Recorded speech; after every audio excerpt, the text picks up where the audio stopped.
தமிழகத்தில் வந்துட்டு திமுக வந்து ஓரணியில் தமிழ்நாடு, திமுகவே ஓரணியில் இல்லை. எதிர்க்கட்சி தலைவர் எடப்பாடி பழனிசாமியும் மக்களை காப்போம் தமிழகத்தை மீட்போம் நேர் எதிராக இன்னைக்கு ஐயா எடப்பாடியார் அவர்கள் ஒவ்வொரு விஷயத்துக்கும் குரல் கொடுத்து அற்புதமான ஒரு சுற்றுப்பயணம், அந்த எழுச்சி பயணம் அப்படின்றது தான் நம்ம சொல்ல முடியும். இப்படியெல்லாம் சாவர்கரை வந்து சாரி கேட்டாங்கன்னு சொல்லிட்டு வந்து அந்த நிலைமையில தான் இன்னைக்கு வந்து ஒவ்வொரு விஷயத்துக்கும் வந்து அப்பா சார் வந்து சாரி கேட்டுட்டு இருக்காரு. ஸ்டிக்கர் ஓட்டுறதுல தான் நீங்க ஃபேமஸா இருக்கீங்க. நீங்க வந்து ஆட்சியை வந்து இன்னைக்கு நல்லாட்சி கொடுக்குறாங்களா, மக்களிடையே எவ்வளோ அதிருப்திகள் இருக்கு, அது பத்தி அட்ரஸ் பண்றதுக்கு அவங்க ஒரு துளி கூட அவங்க யோசிக்கல. எத்தனையோ 11 மெடிக்கல் காலேஜ் கட்டியிருக்காங்க, அரசு பணத்துல வந்து கட்டியிருக்காங்க. அதே மாதிரி ஆர்ட்ஸ் அண்ட் சயின்ஸ் காலேஜும் கட்டியிருக்காங்க. திமுக அரசு ஏன் வந்து தமிழ்நாட்டோட நிதியில ஏன் நீங்க வந்து உங்களால செய்ய முடியல? அப்போ உங்களுக்கு தேவை, உங்களுக்கு பிரச்சனை போது நேரம் போய் நீங்க போய் டெல்லியில போய் பாக்குறீங்களா? அப்ப யார் சங்கி? அவங்களுக்கு அடிமையாக தானே இருக்கீங்க, அங்கேயும் போய் மண்டிடுறீங்களா? துறை வைகோ வந்துட்டு கிட்டத்தட்ட வந்து 2 இலக்கத்தில் வந்து தொகுதி கேட்போம்னு பேசினார். தொடர்ந்து விடுதலை சிறுத்தைகளுமே வந்து அந்த தொகுதி அதிகமாக கேட்கணும்னு பேசியிருக்காங்க. வேணாம், அழுதுருவேன் அந்த மாதிரி நீங்கள் என்ன கெஞ்சி பார்ப்பேன், மிரட்டி பார்ப்பேன், கெஞ்சி பார்ப்பேன், அப்புறம் அழுது பார்ப்பேன் அப்படின்னு தான் இருக்குது. வடிவேல் ஜோக் மாதிரி தான் இருக்குது அவரோட கூட்டணி விவகாரமே. வர பொருள் ஒரு தரமே இல்லாத ஒரு பொருள், அதுலேயும் ஊழல், எல்லாத்துலேயும் ஊழலுங்க, எல்லா துறையிலையும் ஊழல், ரேஷன்லையும் ஊழல். அப்போ எங்கே போவாங்க மக்கள்? நாளை நமது நேயர்களுக்கு வணக்கம். தமிழகத்தினுடைய தற்போதைய அரசியல் நிகழ்வு குறித்து பேசுவதற்காக அதிமுகவினுடைய மகளிர் அணி இணைச் செயலாளர் காயத்ரி முகாம் ஓடி இருக்கிறதா, அவர்கிட்ட பேசலாம். வணக்கம் மேடம். வணக்கம் மேடம். தமிழகத்தில் வந்துட்டு திமுக வந்து ஓரணியில் தமிழ்நாடு அப்படின்னு சொல்லிட்டு ஒரு சுற்றுப்பயணம், இந்த தேர்தல் பிரச்சாரத்தை ஆரம்பிச்சிருக்காங்க, உறுப்பினர் சேர்க்க ஆரம்பிக்கிறாங்க. அங்கே எதிர்க்கட்சி தலைவர் எடப்பாடி பழனிசாமியும் மக்களை காப்போம் தமிழகத்தை மீட்போம் அப்படின்ற மாதிரியான ஒரு சுற்றுப்பயணத்தை மேற்கொண்டிருக்காரு. இதில் எது மக்கள் மத்தியில் ரொம்ப ரீச் ஆகிருக்கு, மக்கள் பிரச்சனையை பேசக்கூடியதாக எதை பார்க்குறீங்க, எந்த அளவுக்கு இப்போ சுற்றுப்பயணம் ரீச் ஆகிருக்கு? ஓரணியில் தமிழகம் அப்படின்றது தான் வந்து திரு ஸ்டாலின் அவர்கள் சொல்லியிருக்காரு. ஆனால் திமுகவே ஓரணியில் இல்லை அப்படின்றது தான் உண்மை. ஏன்னா நீங்களே பார்த்துருப்பீங்க, சமீப காலமாக முன்னாள் அமைச்சர், இப்போ இருக்கிற தற்போதைய அமைச்சர்கள் எல்லாருமே வந்து ஒரு பிரச்சனைக்குரிய விஷயமா இன்னைக்கு திருச்சியில் கூட வந்து KN நேரு அவர்கள் வந்து அவங்க ஃபோட்டோ பேனரில் இல்லை அப்படின்றது அவங்களோட தொண்டர்கள் மத்தியில் வந்து இதற்கு முறைகேடு பண்ணியிருக்காங்க, உதயநிதி அவர்களுக்கு எதிராக சண்டை போட்டிருக்காங்க அப்படின்றது வந்து முறைகேடு கொடுத்துருக்காங்க அப்படின்னு சொல்லியிருக்காங்க. ஆனால் இன்னைக்கு வந்து அவங்களே ஒரு அணியில் இல்லை அப்படின்றது தான், அவங்க கூட்டணி கூட ஒரு அணியில் இல்லை அப்படின்றது தான் நான் வந்து சொல்லுவேன். நான் இன்னைக்கு இந்தி கூட்டணி வந்து அடுத்த தேர்தலுக்கு வந்து ஒற்றுமையாக அதே கூட்டணி வருமா அப்படின்றது ஒரு பெரிய கேள்விக்குறியாக தான் நான் பார்க்குறேன் அப்படின்றது தான் நான் சொல்ல முடியும். அந்த வகையில் வந்து திமுகவோட ரூல் இப்போ பார்த்தீங்கன்னா, எப்பவுமே நீங்கள் வந்து சட்டம் ஒழுங்கு வந்து சரியில்லாமல் போயிட்டுருக்கு. அப்படி சட்ட ஒழுங்கு மட்டும் இல்லை, இன்னைக்கு வந்து பயங்கரம், மக்கள் எல்லாருமே வந்து ஒரு பயத்தில் தான் இருக்காங்க, அச்சுறுத்தலில் தான் இருக்காங்க. இன்னைக்கு அஜித்குமார் அவர்களோட காவல் மரணத்தை பார்த்தீங்கன்னா, அது வந்து ஒட்டுமொத்த தமிழகத்தையே உலுக்கி வச்சிருச்சு அப்படின்றது தான் நான் சொல்லுவேன்.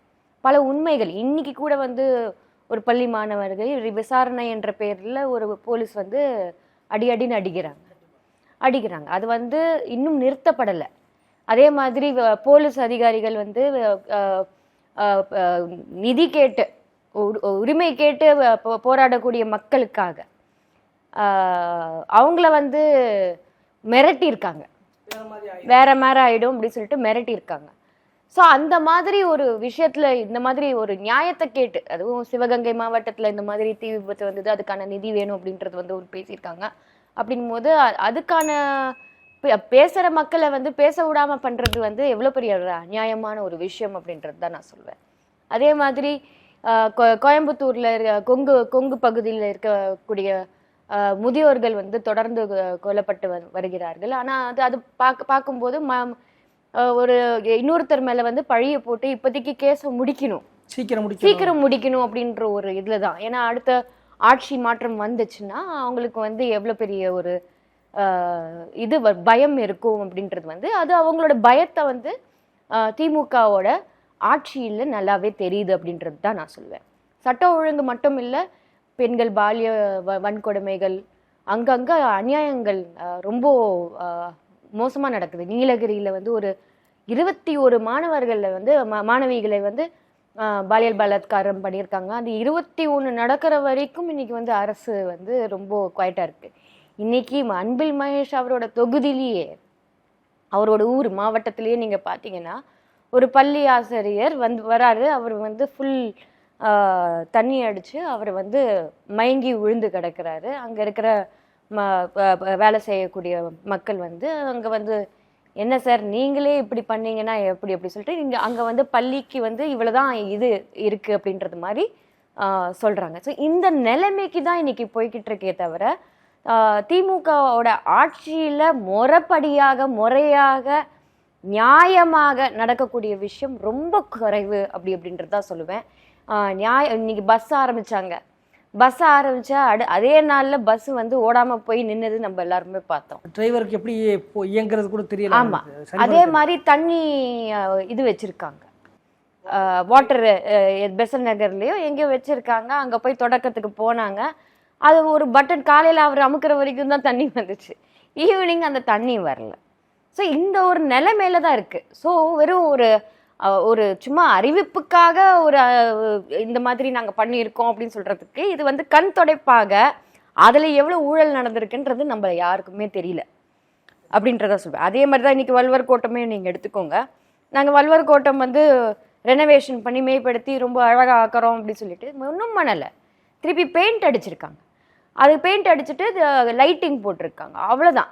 அதுக்கு வந்து நீங்கள் வந்து 80 கோடி செலவு அப்படின்னு சொல்லிட்டு நீங்கள் வந்து ஒரு பில்லு கொடுக்குறாங்க. ஸோ இந்த மாதிரி தான் வந்து எவ்வளோலாம் ஏமாற்ற முடியுமோ இன்னைக்கு வந்து அந்த அளவுக்கு இன்னைக்கு ஏமாத்திட்டு போயிட்டு இருக்காங்க திமுக கவர்மெண்ட் அப்படின்றது தான். ஊழல் குற்றச்சாட்டை பற்றி எதுவுமே வாயை திறக்கிறது இல்லை. இன்னைக்கு வந்து எப்படியெல்லாம் சாவர்கரை வந்து சாரி கேட்டாங்கன்னு சொல்லிட்டு வந்து மண்டிட்டு மன்னிப்பு கேட்டாங்க. இன்னைக்கு அந்த நிலைமையில தானே இன்னைக்கு வந்து ஒவ்வொரு விஷயத்துக்கும் வந்து அப்பா சார் வந்து சாரி கேட்டுட்டு இருக்காரு அப்படின்றது தானே சொல்ல முடியும்.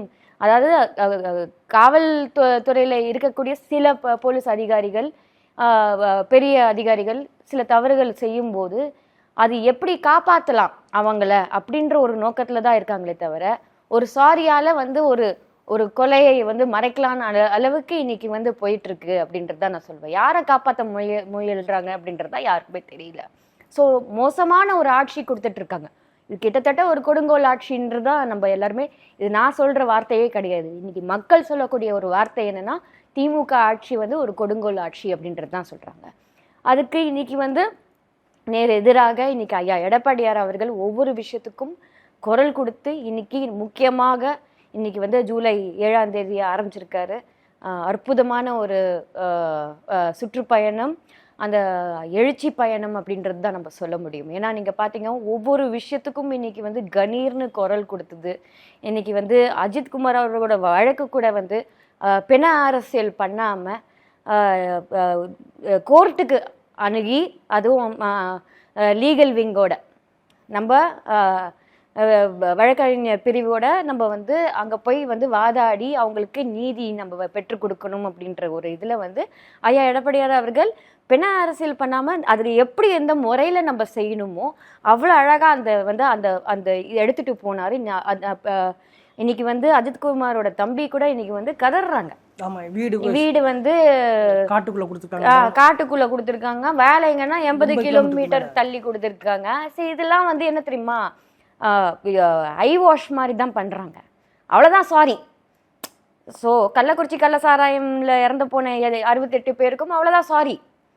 ஸோ அதுக்கான இவங்களுக்குலாம் எப்படி வந்து இந்த மாதிரியான விஷயங்கள் வந்து இது பண்ண முடியும்? ஒரு மகனை இழந்து இன்னைக்கு வந்து ஒரு தம்பி தான் இன்னைக்கு வந்து அந்த குடும்பத்தை காப்பாற்றும் போது நீங்க வந்து அந்த தாய் வந்து தனியா இருக்கணுமா? அவங்க தனியா போயிட்டு அவங்க போய் வேற எங்கேயும் போய் வேலை செஞ்சுட்டு இங்க வரணுமா? அவங்க சொந்த ஊர்ல வேலை செய்ய முடியாம அந்த அளவுக்கு இன்னைக்கு வந்து அது சொன்ன ஒரு ஆள், அதை பத்தி சொன்ன ஒரு ஆள் வந்து இன்னைக்கு வந்து அவருக்கு அச்சுறுத்தல் இருக்கிறதாக வந்து சொல்லிட்டு இருக்காங்க. இன்னைக்கு டிஐஜி கிட்ட போயிட்டு அவர் வந்து இது கொடுத்துருக்காங்க இல்லையா, கரெக்டா?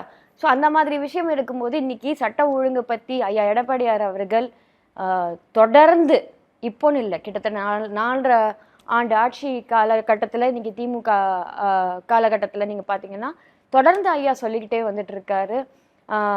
சட்ட பேரவையிலையும் சொல்லிட்டு வந்துட்டு இருக்காரு, பொதுமக்களிடமும் சொல்லிட்டு வந்துட்டு இருக்காரு. இன்னைக்கு சுற்றுப்பயணம் மூலமாக ஒவ்வொரு விஷயத்தையும் அழகா எடுத்து கொண்டு வந்துட்டு இருக்காரு அப்படின்றதான் நான் சொல்லுவேன். அதாவது வெறும் பத்திரிகையாளர்களோட ஆதரவு மட்டும் வச்சுக்கிட்டு அவங்களோட பொய் செய்தியை பரப்பக்கூடிய அரசியல் அவர் பண்றது இல்லை. இன்னைக்கு பாத்தீங்கன்னா முழுக்க முழுக்க இன்னைக்கு வந்து அஜித்குமார் கொலை வழக்குல எத்தனை பத்திரிகையாளர்கள் அப்படியே வாயை மூடிக்கிட்டு அவங்க திமுக சார்ந்த பத்திரிகையாளர், அதாவது நெல்சன் ஜேவியர் அப்படிலாம் இருக்காங்க, நிறைய பேர் இருக்காங்க, அவங்கெல்லாம் வந்து வாயை மூடிட்டு இருந்தாங்க. அதை பத்தி வாயை திறக்கவே இல்லை. நடிகர்கள் கூட யாருமே பேசல அதை பத்தி.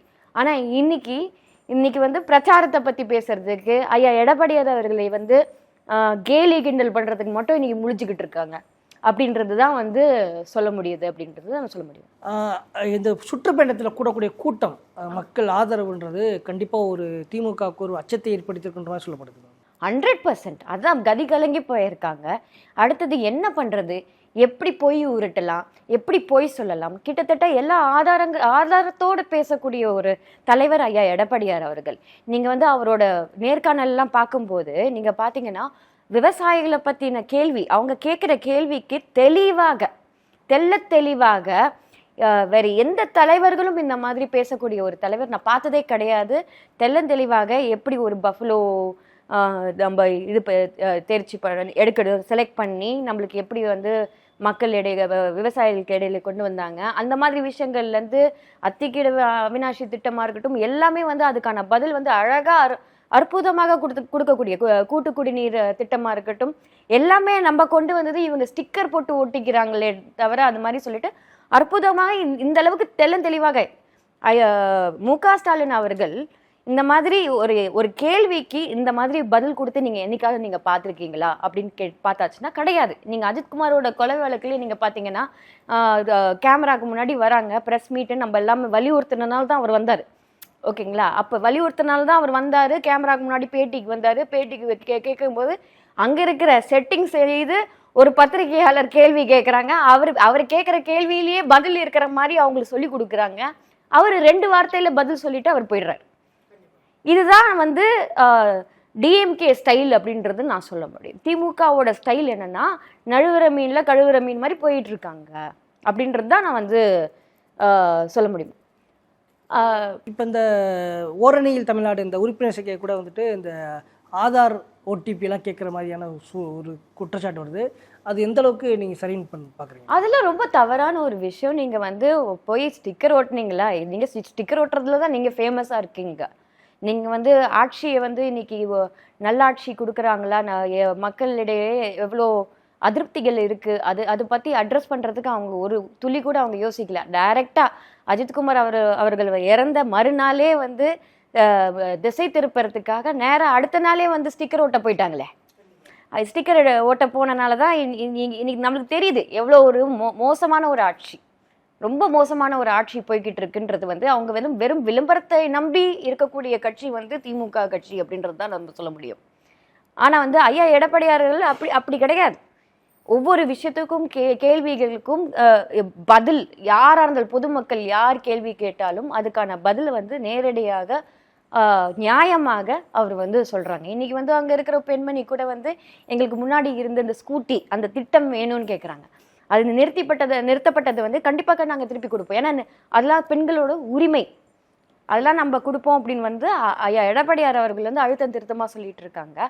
ஸோ இந்த மாதிரி விஷயங்கள் அது மட்டும் இல்லைங்க, திருப்பியும் 25 to 26க்கான அந்த ஆண்டுக்கான நிதி வந்து திருப்பியும் ஒரு கடன் வாங்கியிருக்காங்க, 1 லட்சம் கோடி கிட்ட வாங்கியிருக்காங்க. கடன் வாங்குறீங்க, முதலீடு வருதுன்றீங்க, ஜிடிபி ஹையா இருக்குன்றீங்க, எதுக்கு கடன் வாங்குறீங்கன்றது நம்மளுக்கு புரியல. சரி, ஓகே ஃபைன், நீங்கள் வந்து அது சூப்பராக இருக்கே நீங்கள் வந்து அப்படின்னு பார்த்தாச்சுன்னா இன்னைக்கு வந்து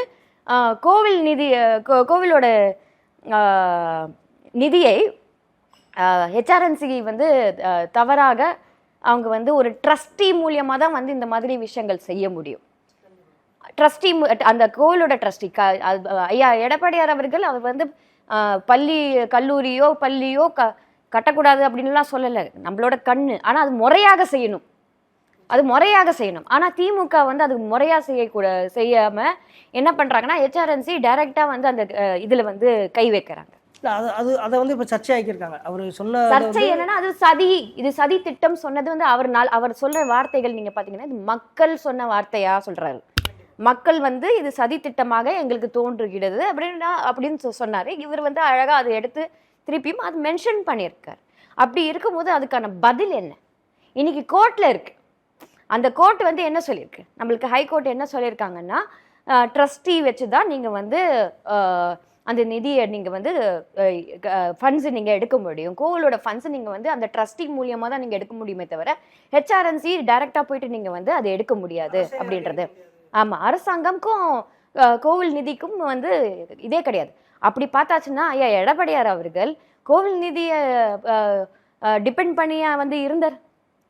அது சார்ந்து நம்ம அது அந்த காசு எடுத்து தான் நம்ம வந்து கல்லூரிகள் கட்டணும் அப்படின்லாம் இல்லை. அவர் ஐயா காலத்துலேயும் வந்து எத்தனையோ 11 மெடிக்கல் காலேஜ் கட்டியிருக்காங்க அரசு பணத்தில் வந்து கட்டியிருக்காங்க. அதே மாதிரி ஆர்ட்ஸ் அண்ட் சயின்ஸ் காலேஜும் கட்டியிருக்காங்க. விவசாயிகளுக்கு எத்தனையோ விஷயங்கள் செஞ்சுட்டு வந்திருக்காங்க. டெல்டா பகுதியை வந்து ஓரளவுக்கு மேம்படுத்திட்டு கொண்டு வந்திருக்காங்க இந்த விஷயத்துலலாம். ஸோ அப்படி இருக்கும்போது இன்னைக்கு திமுக அரசு ஏன் வந்து தமிழ்நாட்டோட நிதியில ஏன் நீங்க வந்து உங்களால செய்ய முடியல? திருப்பி அப்ப எதுக்கு நீங்க 1 லட்சம் கோடி நீங்க வந்து நிதி எடுத்திருக்கீங்க, கடன் வாங்கியிருக்கீங்க? அப்படி இருக்கும்போது நீங்க அது மட்டும் இல்லை, நீங்க திருப்பி சென்டர் கிட்ட நீங்க வந்து அங்கேயும் வந்து கல்விக்கான ஒரு நிதியை நீங்க கேட்குறீங்க. ஆனா கல்வி நிதி வாங்கி கொடுத்தாச்சுன்னா நீங்க கல்வியை ஒழுங்கா பாத்துக்கிறீங்களா? கல்லூரிகளையோ கல்வியோ ஒழுங்கா பாத்துக்கிறீங்களா? அண்ணா யூனிவர்சிட்டியிலேருந்து ஒரு கவர்மெண்ட் ஸ்கூல் வரைக்கும் நீங்க ஏதாவது நீங்க வந்து கரெக்டா பராமரிச்சிருக்கீங்களா? பாதுகாப்பு இருக்கா?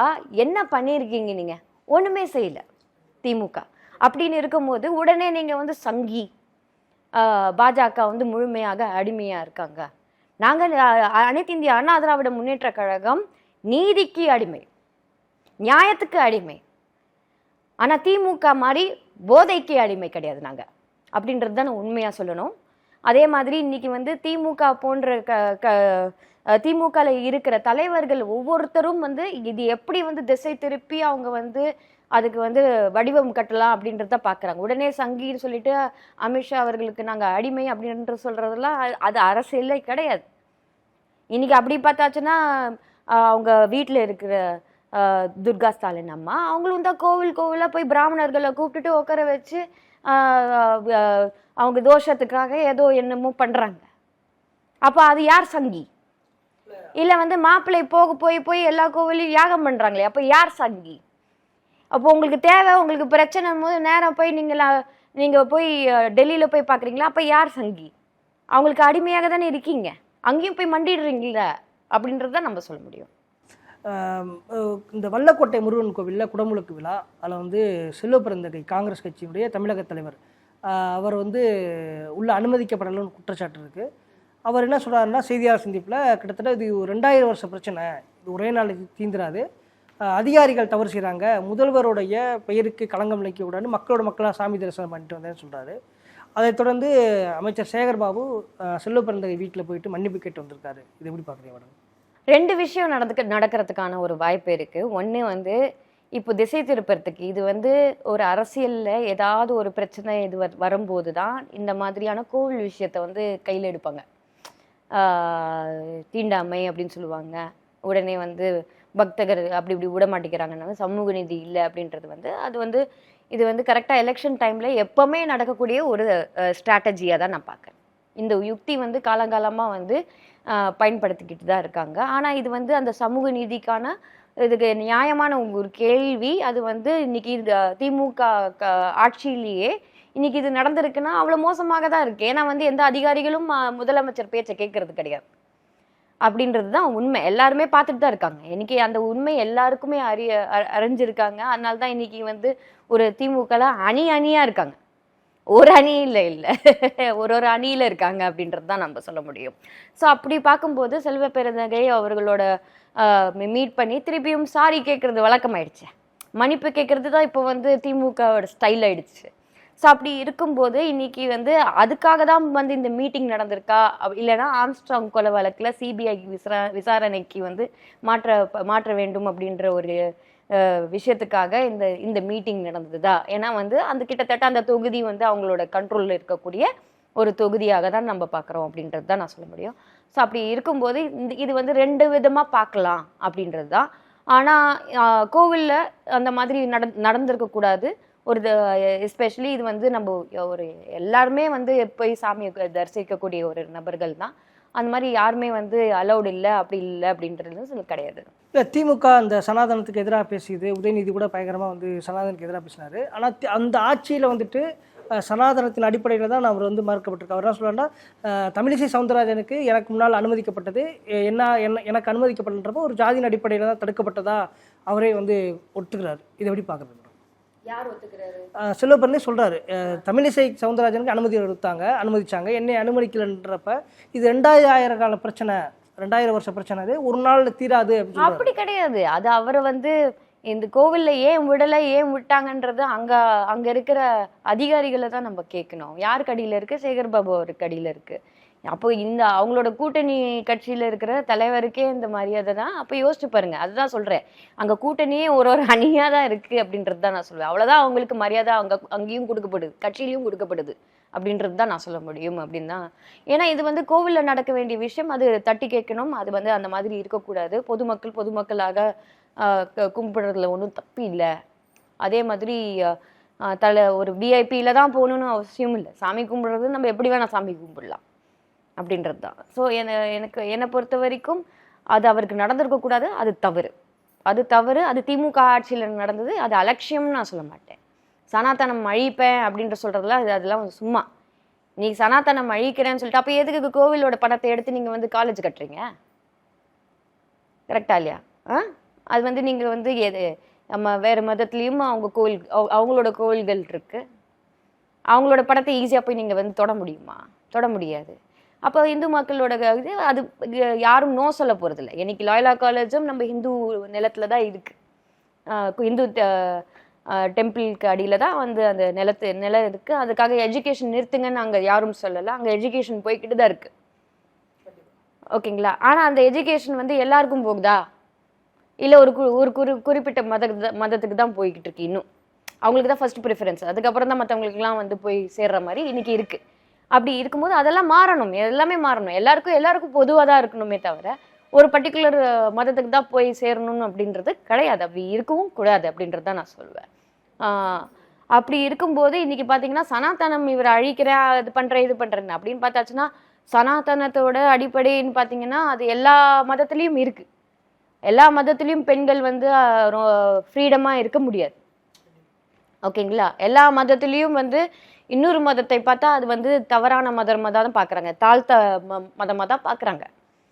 ஸோ அப்படி இருக்கும்போது அங்கேயும் வேறுபாடுகள் இருக்கு, இங்கேயும் வேறுபாடுகள் இருக்கு. சனாதனம் என்பது it is a general basic thing of human dharma அப்படின்றது தான் வந்து சொல்றாங்க. அப்படி பார்க்கும்போது நம்ம அது சிலது நம்ம மாற்றி இது பண்ணணும். ஆனால் இன்னைக்கு வந்து இன்னியும் வந்து அந்த காஸ்ட் ரீதியாக கோவிலுக்குள்ள அனுப்பக்கூடாது, காஸ்ட் ரீதியாக இன்னைக்கு வந்து ஜாதி ரீதியாக சண்டையும் நடக்குது. ஒரு பள்ளிக்கு போனால் கூட வந்து நிம்மதியை பள்ளிக்கு போக முடியல. அங்கே இருக்கிற குழந்தைகளுக்குள்ள ஏகப்பட்ட பிரச்சனைகள், நீ அந்த ஜாதியா இந்த ஜாதியான்னு அடிச்சுக்கிறாங்க. அதே மாதிரி போலீஸ் துறையிலையும் அதுதான் நடக்குது. நீங்கள் வந்து எந்த ஜாதி அதை பார்த்து அடிக்கிறது. ஸோ அந்த மாதிரி ஒரு விஷயம் வந்து இன்னும் நடந்துக்கிட்டு தான் இருக்கு. அது திமுக காலகட்டத்தில் குறைஞ்சிருக்கா அப்படின்னு சொல்ல முடியாது. இல்லை, குறையல. ஒரு இடத்துல கூட அவங்க குறைக்கல. ஏன்னா திமுக மந்திரிகளே ஏகப்பட்ட இடத்துல வந்து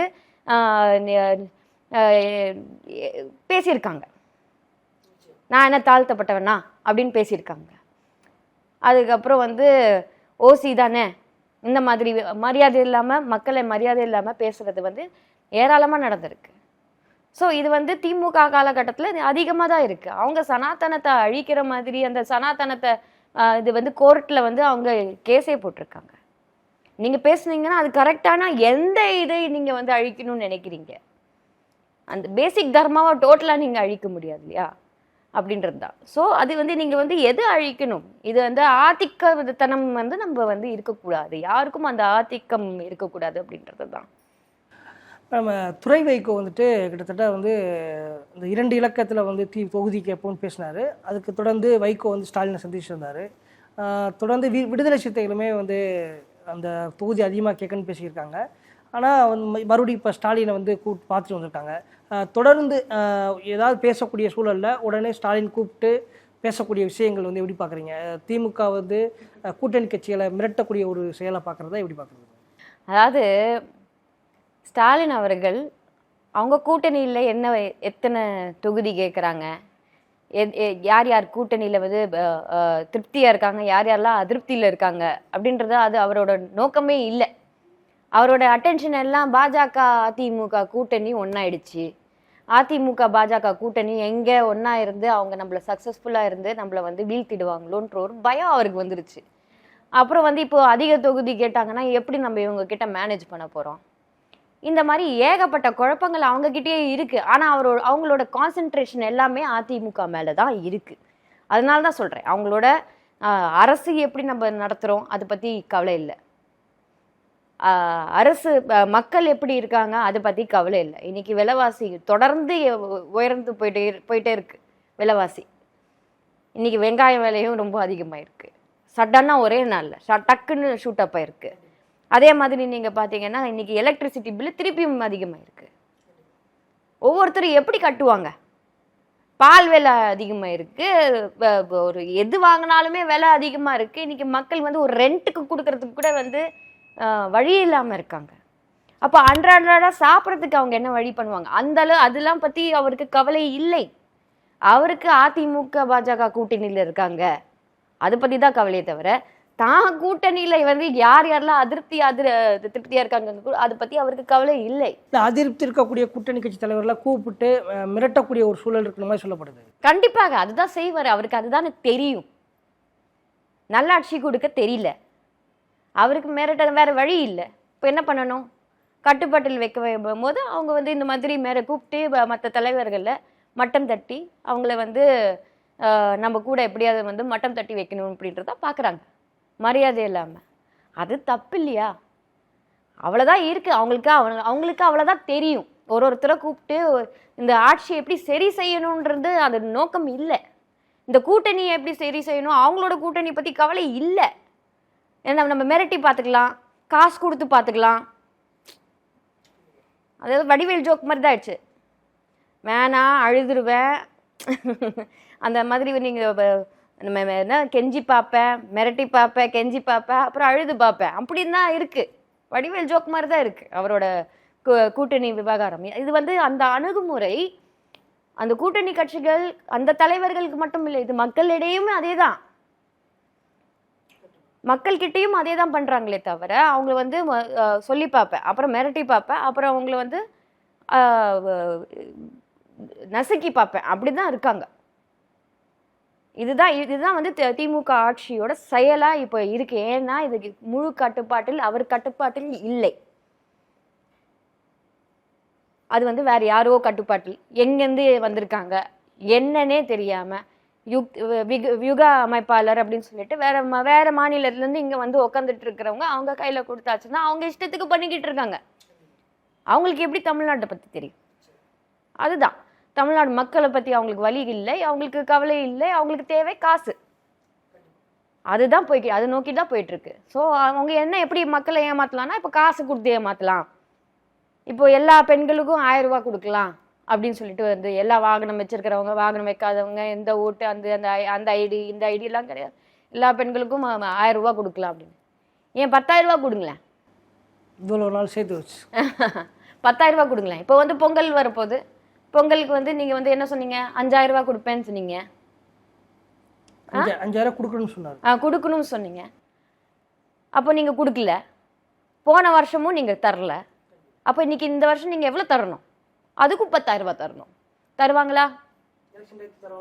தரமாட்டாங்க. அவங்க பிளான் 4,000 ரூபா தான். நீங்கள் 4,000 நம்பி வாங்கிடாதீங்க மக்கள்கிட்ட நான் சொல்கிறேன். நாயலாரை நம்பி அது வாங்கிடாதீங்க. அதுவும் வர பொருள்லாம் நம்ம பார்க்குறோம் எப்படி இருக்கு. வர பொருள் ஒரு தரமே இல்லாத ஒரு பொருள், அதுலேயும் ஊழல், எல்லாத்துலேயும் ஊழலுங்க. எல்லா துறையிலையும் ஊழல், ரேஷன்லேயும் ஊழல். அப்போ எங்கே போவாங்க மக்கள்? நிம்மதியாக ஒரு விஷயம் நம்ம எடுத்து நம்ம வந்து பண்ண முடியும், சாப்பிட முடியும். அம்மா உணவகம் இருக்கும்போது அதுவும் பராமரிக்காமல் நீங்கள் வச்சுட்டு இருக்கீங்க. இந்த அளவுக்கு தான் போயிட்டு இருக்கு இன்னைக்கு ஆட்சி அப்படின்றது தான் நான் சொல்லுவேன். யாரும் அது வந்துலாம் யாரும் உட்காந்து பார்க்கறதுக்குலாம் ஆள் இல்லை. எல்லாம் ஒருத்தரும் ஒரு பக்கம் ஒரு ஸ்டைலில் பண்ணிட்டு இருக்காங்க, அவ்வளோதான். நிச்சயம். நம்ம உங்களோட நேரத்தை ஒதுக்கி உங்களோட கருத்துக்களை பகிர்ந்துட்டதுக்கு ரொம்ப நன்றி மேடம். நன்றி. அரசியல்ல உண்மையா என்னதான் நடக்குது தெரிஞ்சுக்க நாளை நமதே சேனலை சப்ஸ்கிரைப் பண்ணுங்க.